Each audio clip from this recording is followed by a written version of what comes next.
దేవుని పరిశుద్ధమైన నామానికి స్తోత్రములు. కర్మేలు అగ్ని అనేటువంటి మా ఈ ఆధ్యాత్మిక టీవీ కార్యక్రమాన్ని వీక్షించడానికి చేరి వచ్చినటువంటి మీ అందరికి కూడా మా వందనాలు, శుభములు, శుభాకాంక్షలు తెలియజేస్తూ ఉన్నాం. అందరూ బాగున్నారండి? ఈ క్రిస్మస్ దినాలలో క్రిస్మస్నకు సంబంధించినటువంటి మరొక అంశాన్ని మనము ధ్యానం చేసుకుందాం. మత్తయి సువార్త 2వ అధ్యాయము 10-11 వచనాలు మనం చూసి ఒక మాటను ధ్యానం చేసుకుందాం. వారు ఆ నక్షత్రమును చూచి అత్యానంద భరితులై ఇంటిలోనికి వచ్చి తల్లి అయిన మరియను ఆ శిశువును చూచి సాగిలపడి ఆయనను పూజించిరి. వచ్చినటువంటి వారు ప్రభు అయినటువంటి యేసుక్రీస్తు జన్మించినప్పుడు శిశువుగా ఉన్నటువంటి యేసయ్యను పూజించడానికి వచ్చినటువంటి వారు సామాన్యులైనటువంటి వారు కాదు. వారు ప్రభువు దగ్గరికి బాలునిగా, శిశువుగా ఉన్నటువంటి ప్రభువు దగ్గరికి వచ్చిన ఉద్దేశమే ఆయనను పూజించటం. మత్తయి సువార్తలోనే వ్రాయబడినటువంటి మాట, యెరూషలేమునకు వచ్చి హేరోదుతోటి వాళ్ళు అంటున్నటువంటి మాట ఏమిటంటే, మేము తూర్పు దిక్కున ఉన్నటువంటి మేము ఆయన నక్షత్రాన్ని చూచి ఆయనను పూజింపవచ్చితిమి అని తెలియజేస్తూ ఉన్నారు. వారు వచ్చిన ఉద్దేశము ఆయనకు పూజ చేయాలి, ఆయనను పూజించాలి, ఆరాధించాలి, ఘనపరచాలి. ఇది వారి యొక్క ముఖ్యమైనటువంటి ఉద్దేశం. ప్రియమైన దేవుని బిడ్డలారా, వచ్చినటువంటి వారు జ్ఞానులు అని లేఖనాలు మనకు తెలియజేస్తూ ఉన్నాయి. అంటే జ్ఞానము కలిగినటువంటి వారు. వారు యేసుక్రీస్తు వారు శిశువుగా ఉన్నటువంటి సమయంలో ఆ ఇంటిలోనికి వచ్చి వారు ఆయనను పూజించిరి. అయితే ఆయనను పూజించిన విధము కూడా అక్కడ తెలియజేయబడతా ఉంది. సాగిలపడి ఆయనను పూజించారు. సామాన్యులైనటువంటి వ్యక్తిని ఎవరు కూడా సాగిలపడి పూజించరు. కానీ ఇక్కడ వచ్చినటువంటి వారు ఎవరు? పూజించినటువంటి వారు ఏ స్థితిలో ఉన్నటువంటి వారు అంటే జ్ఞానులు అని లేఖనము తెలియజేయబడుతుంది. వారు అమితమైన జ్ఞానము కలిగినటువంటి వారు, జ్ఞాన సంపదకు నిలయముగా ఉన్నటువంటి వారు. ఆయనను పూజించడానికి దూర ప్రాంతం నుండి వారు వచ్చినటువంటి వారుగా ఉన్నారు. ప్రియమైన దేవుని బిడ్డలారా, వారు ఆయనను ఎలా పూజించారంటే సాగిలపడి, అనగా సాగిలపడటము అంటే సాష్టాంగ నమస్కారము చేయటం. అంటే సాష్టాంగ నమస్కారము చేయటము, సాగిలపడటము అంటే ఎవరైతే అలాగా చేస్తున్నటువంటి వారుగా ఉన్నారో చేసేటువంటి వారికి తమను తాము పూర్తిగా సమర్పించుకున్నటువంటి వారుగా ఉంటా ఉన్నారు. అంటే వారి ముందు తల వంచినటువంటి వారుగా ఉన్నారు. జ్ఞానులు ఒక సామాన్య వ్యక్తి ముందు తల వంచేటువంటి వారుగా ఉండరు. కానీ వీరు ఆ శిశువు ఎలాంటి వాడుగా ఉన్నాడు, ఆయన గురించినటువంటి విషయాలు వారు చదివినటువంటి పుస్తకాలను బట్టి ఆయనను గురించి తెలుసుకుని ఆయనను పూజించటానికి వారు వచ్చి ఉన్నారు. ప్రియమైన దేవుని బిడ్డలారా, ఆయన పూజార్హుడుగా ఉన్నటువంటి వాడు. ఆయన ఈ లోకములోనికి రాకముందే మహిమను కలిగినటువంటి వాడుగా ఉన్నాడు అని లేఖనము తెలియజేయబడతా ఉంది. చూడండి, యోహాను సువార్త 17వ అధ్యాయము 5వ వచనాన్ని మనము చదువుకుందాం. తండ్రి, లోకము పుట్టక మునుపు నీ యొద్ద నాకు ఏ మహిమ ఉండెనో ఆ మహిమతో నన్ను ఇప్పుడు నీ యొద్ద మహిమపరచుము. యేసుక్రీస్తు వారు పలుకుతున్నటువంటి మాటలు మనము చూస్తూ ఉన్నాం. ఆయన ఎప్పుడు ఉన్నాడు అంటే లోకము పుట్టక మునుపు అని అంటా ఉన్నాడు. చాలామందిలో ఒక ప్రశ్న, ఒక సందేహం అనేటువంటిది ఉంటా ఉంటుంది. యేసుక్రీస్తు వారు ఈ లోకంలో జన్మించినప్పుడే ఆయన ఉన్నటువంటి వాడుగా ఉన్నాడు అని అనుకుంటా ఉన్నారు. అంతకు మునుపు ఆయన లేడా, లేకుండా ఉన్నటువంటి వాడుగా ఉన్నాడా అంటే అది ఎంత మాత్రము కాదు. కానీ ఆయన లోకము పుట్టక మునుపే, ఆయన ఈ లోకంలో జన్మించక మునుపు అని కాదు, కానీ అసలు ఈ లోకం అనేటువంటిదే పుట్టక మునుపు అంటున్నాడు. లోకము పుట్టక మునుపే తండ్రి నీ యొద్ద నాకు అంటూ ఉన్నాడు. అంటే ఆయన ఎక్కడ ఉన్నాడు అంటే తండ్రి యొద్ద ఆయన ఉన్నటువంటి వాడుగా ఉన్నాడు. లోకం అనేటువంటిది ఏర్పడక మునుపు ఆయన తండ్రి యొద్ద ఉన్నాడు. కానీ మన కొరకు ఆయన శరీరధారిగా ఈ లోకంలోనికి వచ్చినటువంటి వాడుగా ఉన్నాడు. వాక్యమై ఉన్నటువంటి ఆయన ఒక శరీరమును అమర్చుకొని ఈ లోకంలో మన కొరకు జన్మించినాడు. అదే క్రిస్మస్గా ఏర్పడింది. ప్రియమైన దేవుని బిడ్డలారా, అక్కడ తండ్రి వద్ద ఉన్నప్పుడు యేసుక్రీస్తు వారు ఎలాంటి వాడుగా ఉన్నాడంటే, నాకు ఏ మహిమ ఉండెనో అని అక్కడ మాట్లాడుతూ ఉన్నారు. అంటే తండ్రి వద్ద యేసుక్రీస్తు వారికి ఏమి ఉన్నది అని ఈ వాక్యం తెలియజేస్తూ ఉన్నదంటే మహిమ ఉన్నది. ఆయన మహిమను కలిగినటువంటి వాడు, మహిమాన్వితుడుగా ఆయన ఉన్నటువంటి వాడుగా ఉన్నాడు. ఆ మహిమ ఆయన తండ్రి వద్ద ఉన్నప్పుడు కలిగి ఉన్నాడు. కానీ భూమి మీద ఆ మహిమ ఆయన కలిగి ఉండనటువంటి వాడుగా ఉన్నాడు. భూమి మీద ఉన్నటువంటి వారు అట్టి రీతిగా యేసయ్యను మహిమపరిచినటువంటి వారుగా ఉండలేదు. ప్రియమైన దేవుని బిడ్డలారా, యేసుక్రీస్తు వారు ఈ లోకం పుట్టక మునిపే తండ్రి యొద్ద మహిమతో ఆయన ఉన్నటువంటి వాడుగా ఉన్నాడు.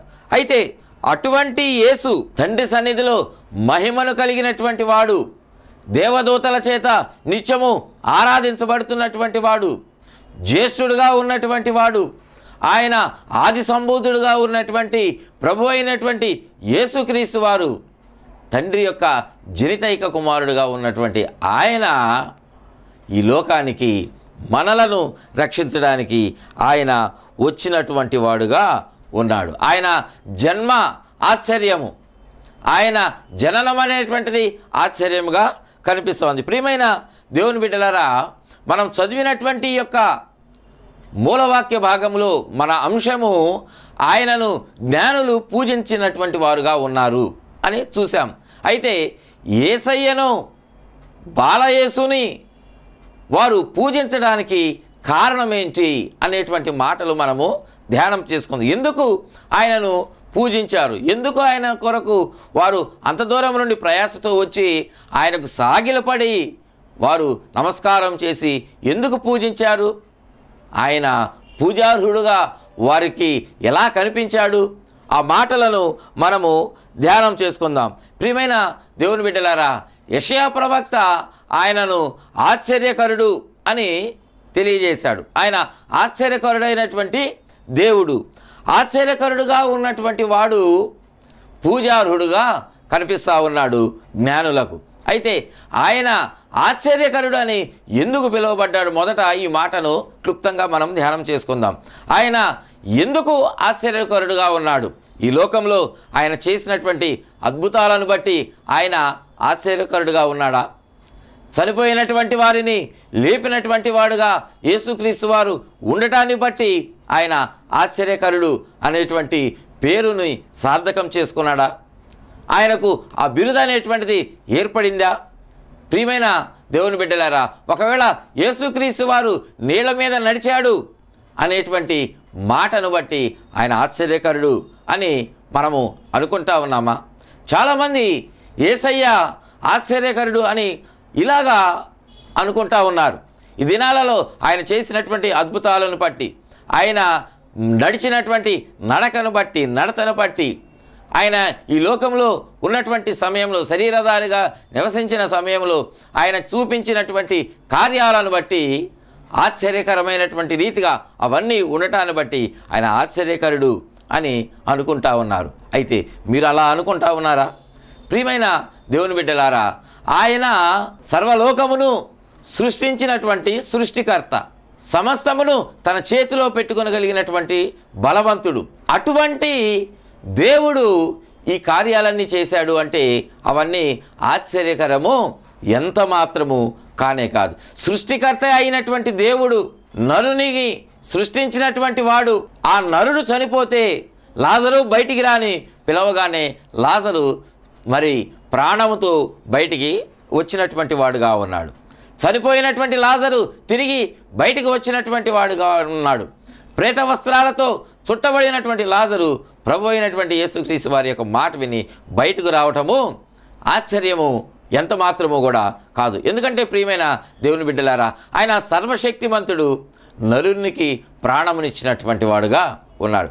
ఆయన పిలిచినప్పుడు లాజరు బయటికి రాకపోతే ఆశ్చర్యపడాలి, కానీ లాజరు రావటంలో ఎంత మాత్రం కూడా ఆశ్చర్యం లేదు. యేసుక్రీస్తు వారు నీళ్ల మీద నడవటంలో ఆశ్చర్యం లేదు, కానీ ఒకవేళ నీళ్ల మీద నడవలేక మునిగిపోతే అది ఆశ్చర్యం. ఎందుకంటే ఆయన సర్వశక్తిమంతుడు, ఆయన సమస్తమును చేయగలిగినటువంటి వాడు, ఆయన ఆజ్ఞ ఇస్తే ఏదైనా జరిగించేటువంటి వాడుగా ఉన్నాడు. ఒక మాటతో సృష్టిని సృష్టించినటువంటి వాడు, సమస్తమును ఏర్పరచినటువంటి వాడు. ఆయన మాటకు ఈ సృష్టి లోబడకపోతే అది ఆశ్చర్యం, కానీ ఆయన చేసినటువంటి ఈ పనులు ఎంత మాత్రం కూడా ఆశ్చర్యము కావు. ఎందుకంటే ఎవరైతే ఈ పనులను బట్టి ఆయన ఆశ్చర్యకరుడు అని అనుకుంటా ఉన్నారో ఆయన గొప్పతనం వారికి తెలియలేదు, ఆయనను వారు గుర్తించలేదు అని మనకు అర్థమవుతా ఉన్నది. అయితే ఆయనను గుర్తించినటువంటి వారు, ఆయన సృష్టికర్త అని తెలిసినటువంటి వారు, ఆయన గొప్ప శక్తిమంతుడు, సర్వాధికారి అని గుర్తెరిగినటువంటి వారు ఈ కార్యాలను బట్టి ఎంత మాత్రము ఆశ్చర్యపడవలసినటువంటి అవసరము ఎంత మాత్రము కూడా లేదని మనవి చేస్తూ ఉన్నాను. ప్రియమైన దేవుని బిడ్డలారా, ఆయన ఈ లోకానికి వచ్చిన విధము, ఈ లోకంలో ఆయన చేసిన విధమును బట్టి ఆయన ఆశ్చర్యకరుడుగా ఉన్నాడు.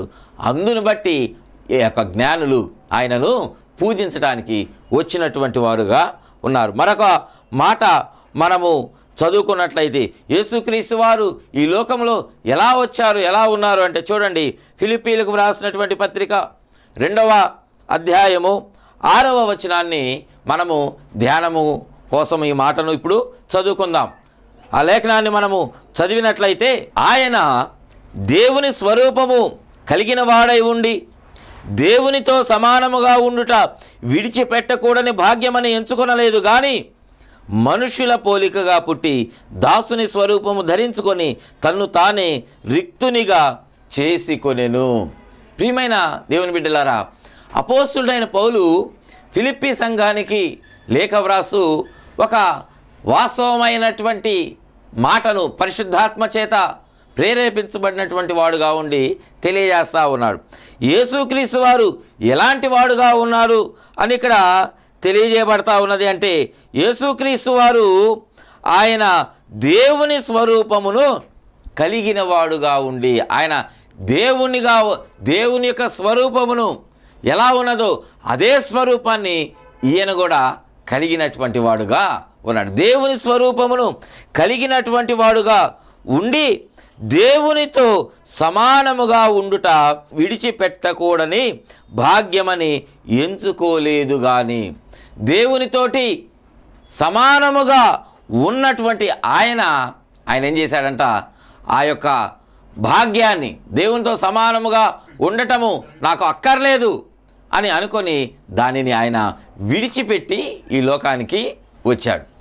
అందును బట్టి ఆయనను జ్ఞానులు పూజిస్తూ ఉన్నారు. ప్రియమైన దేవుని బిడ్డలారా, ఒక ఉన్నత స్థలమును, తండ్రి కుడిపార్శ్వమును, తండ్రి సింహాసనమును విడిచిపెట్టేశాడు ఆయన అవసరం లేదు. ఎందుకంటే ఇక్కడ ఉన్నటువంటి నా ప్రియులు, నా యొక్క రూపంలో సృష్టించబడినటువంటి వారు నాకు కావాలి, వారు తిరిగి నా సన్నిధికి రావాలి, నా నుండి దూరముగా వెళ్ళిపోయినటువంటి వారందరూ నా దగ్గరకు రావాలి అని వారిని తీసుకురావడం కోసము ఆయన ఈ లోకంలో జన్మించిన జననము, ఆ జనన విధమును బట్టి మనము ఆయనను పూజించాలి. జ్ఞానులు ఆయనను అందునిమిత్తము ఆరాధించారు. సర్వలోక సృష్టికర్త అయినటువంటి వాడు ఆయన ఆ యొక్క తండ్రి కుడిపార్శ్వమును విడిచిపెట్టకూడని భాగ్యమని ఆయన ఎంచుకోలేదు. ఎందుకంటే దానికంటే ఈ లోకంలో నశించిపోతున్నటువంటి మనుషులు, వారి ఆత్మలు అవి ముఖ్యమని ఆయన భావించుకున్నాడు. దానికోసం ఏం చేశాడంటే ఆయన మనుషుని పోలికగా పుట్టి ఆయన మనుషుల లోపలికి, లేకపోతే మనుషుల లోకానికి, మనుషులు నివసిస్తున్నటువంటి ఈ ప్రాంతానికి ఒక మనిషిగా, నరావతారిగా ఆయన పుట్టి ఎలాగ ఉన్నాడు అంటే దాసుని స్వరూపాన్ని ఆయన ధరించుకున్నాడు. దేవునికి స్తోత్రం చెల్లిద్దాం, హల్లెలూయా. ఆయన దాసుని స్వరూపమును ధరించుకొని తన్ను తానే రిక్తునిగా చేసుకునేను అని అంటా ఉన్నాడు. రిక్తునిగా అంటే ఖాళీగా, అంటే తనలో ఏమీ ఉంచుకోలేదు. ఒక గ్లాసును బోర్లిస్తే అందులో ఉన్నటువంటి చివరి బొట్టు కూడా ఎలాగ కారిపోయి ఖాళీగా ఏర్పడుతుందో అలాగే యేసయ్య తన దైవత్వాన్ని, సమస్తమును, ఆ మహిమను, సింహాసనాన్ని అన్నింటినీ విడిచిపెట్టి దాసుని స్వరూపమును ధరించుకొని రిక్తునిగా ఈ లోకంలో ఆయన జన్మించాడు. అందుకు ఆయన పూజార్హుడు. అవన్నిటిని బట్టి ఆయనను వారు పూజించడానికి వచ్చినటువంటి వారుగా ఉన్నారు. దేవునికి స్తోత్రం చెల్లిద్దాం. హల్లెలూయా.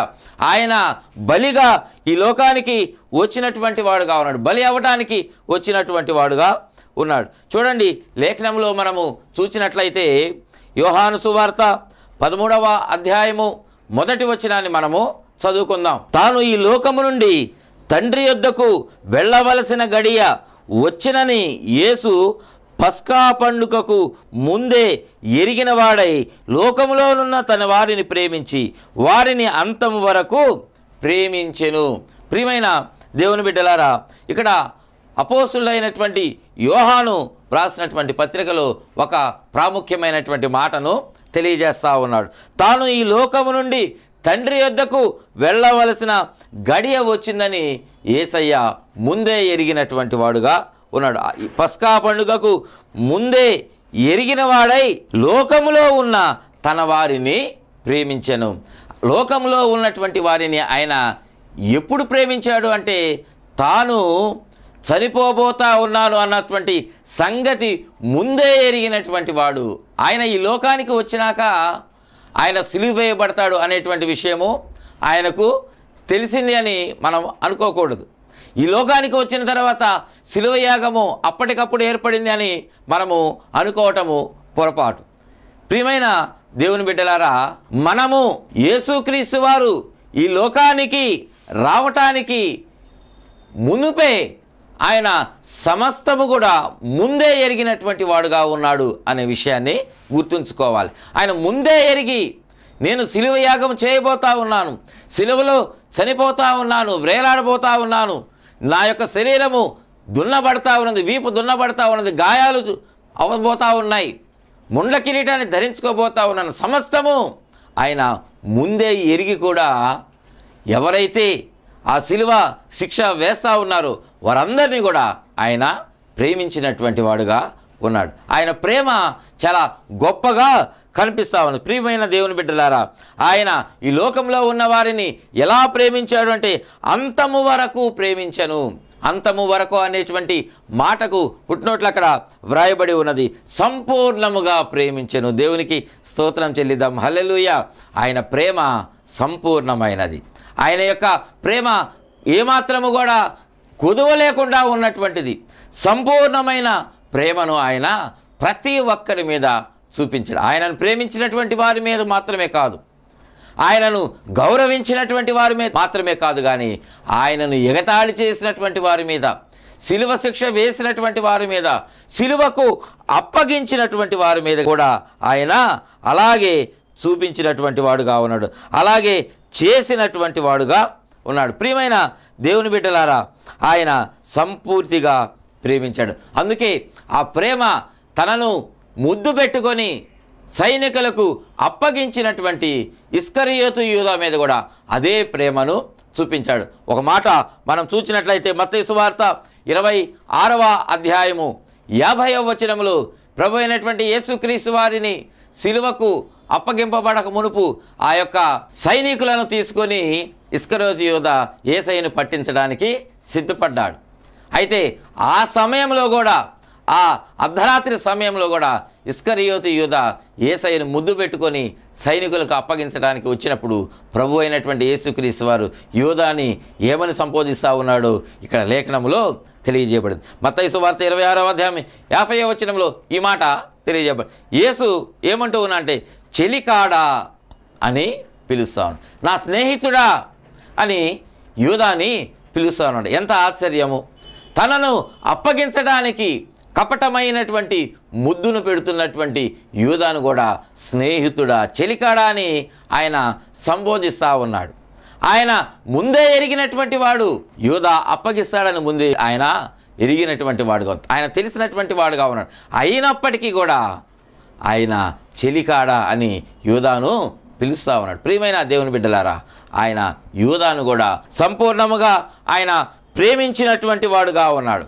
కారణం ఏంటంటే ఆయన ఈ లోకములో పుట్టిన తర్వాత తాను బలి అవుతానని అనుకోలేదు, కానీ ఆయన బలి అవ్వటానికే బలి పశువుగా ఈ లోకంలో ఉండబోతా ఉన్నానని ఎరిగే ఆయన ఈ లోకంలో పుట్టినటువంటి గొప్ప దేవుడు యేసుక్రీస్తు వారు. దేవునికి స్తోత్రం చెల్లిద్దాం. హల్లెలూయా.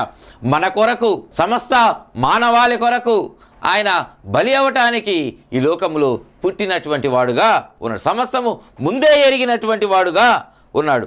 అందుకే ఆశ్చర్యకరుడు అని పేరు పెట్టబడును అని ఏ ప్రవక్త అయితే ప్రభు అయినటువంటి యేసుక్రీస్తు వారు జన్మించడానికి దాదాపుగా 700 సంవత్సరాలకు ముందే తెలియజేశాడు, ఆ యెషయా ప్రవక్తే ఆయనను గురించి ఆయన బలి అవ్వబోతా ఉన్నాడు అని ముందుగానే తెలియజేశాడు. చూడండి, యెషయా గ్రంథంలో 53వ అధ్యాయము 10వ వచనములో ఈ మాట వ్రాయబడి ఉన్నది.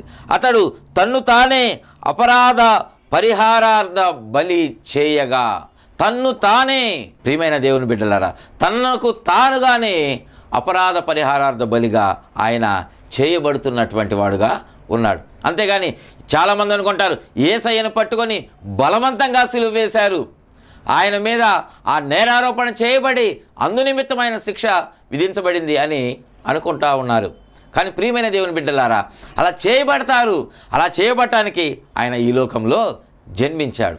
అయితే ఆయన జన్మమును బట్టి, ఆయన యొక్క ఈ ప్రేమను బట్టి జ్ఞానులు యేసయ్యను పూజ చేయటానికి వచ్చారు. మనం అలాగూ యేసయ్యను ఆరాధిస్తూ ఉన్నామా?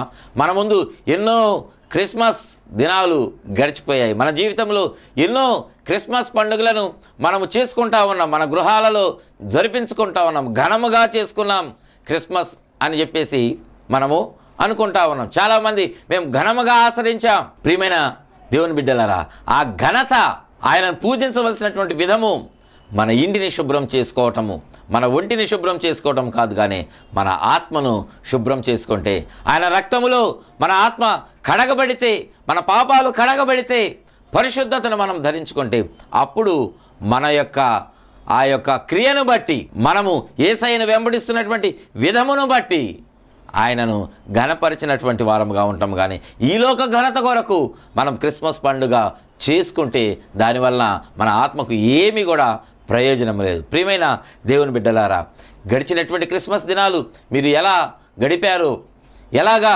యేసయ్యను పూజించారో, ఎలాగా ఆరాధించారో అవన్నీ మనం విడిచిపెడదాం. ఈ సంవత్సరము క్రిస్మస్ని సంతోషముగా, నిజమైన సంతోషము కలిగినటువంటి వారముగా ఉండాలంటే ఆయనను మనము మన హృదయాలలో రాజుగా అంగీకరించాలి. ఆయన మన హృదయానికి రాజుగా ఉండాలి. జ్ఞానులు అంటూ ఉన్నారు, యూదుల రాజుగా పుట్టినవాడు ఎక్కడ ఉన్నాడు? ఆయన యూదులకు మాత్రమే రాజు కాదు, కానీ మన హృదయంలో ఆయన నివసిస్తే ఆయన మన హృదయానికి రాజు. ఆయన అధికారం మన మీద ఉంటే ఆ అధికారం చొప్పునే మనము, ఆయన మాట చొప్పున, ఆయన వాక్యము చొప్పున మనము నడిచేటువంటి వారముగా ఉంటాం. ప్రియమైన దేవుని బిడ్డలారా, ఆయన మీ హృదయంలో రాజుగా ఉన్నాడా? మీ హృదయంలో రాజుగా ఆయనను చేర్చుకున్నారా? ఆయనను చేర్చుకొని నిజమైన క్రిస్మస్ ఆనందాన్ని పొందండి. నిజముగా ఆయనను అంగీకరించినటువంటి వారముగా, ఆయనను అంగీకరించినటువంటి వారుగా మీరు ఆయన వాక్కులను వెంబడించండి. వాక్యాన్ని వెంబడించి నడిచినట్లయితే అది నిజమైన క్రిస్మస్ ఆనందం. మనము నిజంగా ఆయనను పూజించేటువంటి విధము. జ్ఞానులు ఈ విషయాలన్నీ కూడా ప్రవక్తల గ్రంథాలలో తెలియబడినటువంటి వీటన్నిటిని తెలుసుకుని ఆయనను పూజించడానికి వచ్చారు. ఆయన పూజించడానికి ఇవన్నీ కారణాలుగా ఉన్నాయి. మరొక మాట మనం చదువుకుందాం. చూడండి, యోహాను సువార్త 1వ అధ్యాయము 29వ వచనంలో, ఇదిగో లోకపాపమును మోసుకొని పోవు దేవుని గొర్రెపిల్ల. యోహాను అంటా ఉన్నాడు, బాప్తిస్మిస్సు యోహాను, ఇదిగో లోకపాపమును మోసుకొని పోయేటువంటి దేవుని గొర్రెపిల్ల. ప్రియమైన దేవుని బిడ్డలారా, ఆయన ఈ లోకంలో పుట్టినది ఎందుకొరకు అంటే లోక పాపాన్ని మోసుకొని వెళ్ళడానికి ఆయన పుట్టినటువంటి వాడు. మన పాపాన్ని, నా పాపాన్ని, మీ అందరి పాపాలను మోసుకుని వెళ్ళటానికి ఈ లోకంలో ఆయన జన్మించాడు అని వాస్తవాన్ని గుర్తించి మీరు క్రిస్మస్ని జరుపుకుంటే నిజమైన క్రిస్మస్. మీరు ఈ మాటలన్నీ గుర్తుంచుకుంటే ఆయనకు నమస్కరించకుండా ఉండలేరు, ఆయనను పూజించకుండా ఉండలేరు, ఆయనను ఆరాధించకుండా ఉండలేరు, ఆయనకు సాగిలపడకుండా ఉండలేరు. దేవునికి స్తోత్రం చెల్లిద్దాం. హల్లెలూయా. జ్ఞానులు ఈ విషయాలన్నీ గుర్తించారు కాబట్టి ఆయనను సాగిలపడి ఆయనను పూజించారు. చూడండి, లేఖనములో మనము చూసినట్లయితే లూకాసు వార్త 18వ అధ్యాయము 31, 32 వచనాలు మనం చదువుకుంటే, ఆయన తన 12 మంది శిష్యులను పిలిచి, ఇదిగో యెరూషలేమునకు వెళ్ళుచున్నాము, మనుష్య కుమారుని గూర్చి ప్రవక్తల చేత వ్రాయబడిన మాటలన్నీ నెరవేర్చబడును, ఆయన అన్యజనులకు అప్పగింపబడును, వారాయనను అపహసించి అవమానపరిచి ఆయన మీద ఉమ్మివేసి ఆయనను కొరడాలతో కొట్టి చంపుదురు. ఎన్నో మాటలు ఇక్కడ లూకా వ్రాస్తా ఉన్నాడు. వైద్యుడైనటువంటి లూకా కొన్ని ప్రాముఖ్యమైనటువంటి విషయాలను యేసయ్యను గురించి తెలియజేస్తూ ఉన్నాడు. ఆయన ఎలాంటి వాడుగా ఉన్నాడంటే, ప్రవక్తలు ఏ రీతిగా తెలియజేశారో ఆయన ఈ లోకంలో జన్మిస్తాడని, అలాగే వారి మాటలన్నీ కూడా నెరవేర్చబడుతున్నట్లుగా ఆయన ఈ లోకంలో ఎలాగ పుట్టి ఉన్నాడు అలాగే సిలువకు కూడా అప్పగించాడు. ఆయన ఎలా అప్పగించబడ్డాడు అంటే, అన్యజనులకు ఆయన అప్పగించబడ్డాడు. ఇంకా వారు ఆయనను అపహసించిరి. ఆయన తాను అపహసింపబడతాను అని ముందే ఎరిగినటువంటి వాడుగా ఉన్నాడు. ఆయన అవమానపరచబడతాను నేను అని గుర్తించినటువంటి వాడుగా ఉండి అందరినీ ప్రేమించాడు.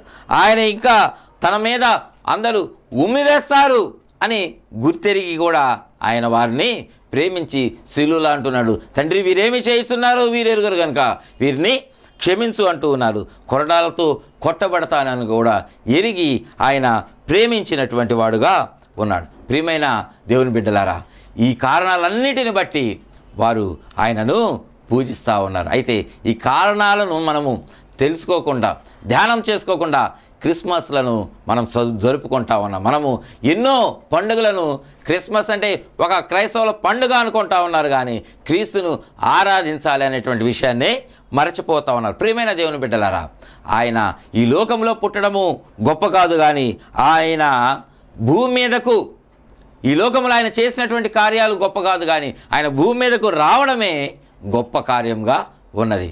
వీటన్నిటిని బట్టి ఈ యొక్క జ్ఞానులు యేసయ్యను ఆరాధించారు, పూజించారు. అయితే మనమందరము కూడా ఆ జ్ఞానుల వలె మనము ఆరాధించినట్లయితే ఈ యొక్క కారణాలన్నింటిని బట్టి మనము ఆయనను ఆరాధించవలసినటువంటి వారుగా ఉన్నారు. అటువంటి ఆరాధన మనము ఈ క్రిస్మస్ దినాలలో జరుపుకుందాం. అటువంటి కృపను ప్రభువు మనకు అనుగ్రహించునుగాక. ఆమేన్. ప్రార్థన చేసుకుందాం. ప్రేమ కలిగిన తండ్రి, మహాపరిశుద్ధుడా, మహోన్నతుడా, ఆయన యొక్క కార్యక్రమం చూస్తున్నటువంటి ప్రతి ఒక్కరికి నాయన మీ నిజమైన క్రిస్మస్ ఆనందమును మీరు దయచేయండి, మీ దీవెనలు దయచేయండి నాయన. ప్రభువా, నిజమైనటువంటి రీతిగా, ఆత్మరీతిగా మిమ్మలను ఆరాధించడానికి కృప చూపించమని, ప్రతి ఒక్కరి జీవితాలలో క్రిస్మస్ ఆనందాన్ని దయచేయమని, దీవించి ఆశీర్వదించమని యేసయ్య నామమున అడిగి వేడుకుంటున్నాం తండ్రి. ఆమేన్, ఆమేన్, ఆమేన్. మన తండ్రి అయిన దేవుని ప్రేమ, మన ప్రభువును రక్షకుడైన యేసుక్రీస్తు వారి కృప, పరిశుద్ధాత్మ దేవుని యొక్క అన్యోన్యమైన సన్నిధి సహవాసం సదాకాలం తోడుగా ఉండి నడిపించి వర్ధిల్ల చేయునుగాక. ఆమేన్. ప్రియమైన దేవుని బిడ్డలారా, తిరిగి వచ్చే వారం ఇదే కార్యక్రమానికి మనము దేవుని వాక్యాన్ని ధ్యానం చేసుకుందాం. అంతవరకు దేవుడు మిమ్మల్ని దీవించునుగాక. May God bless you all.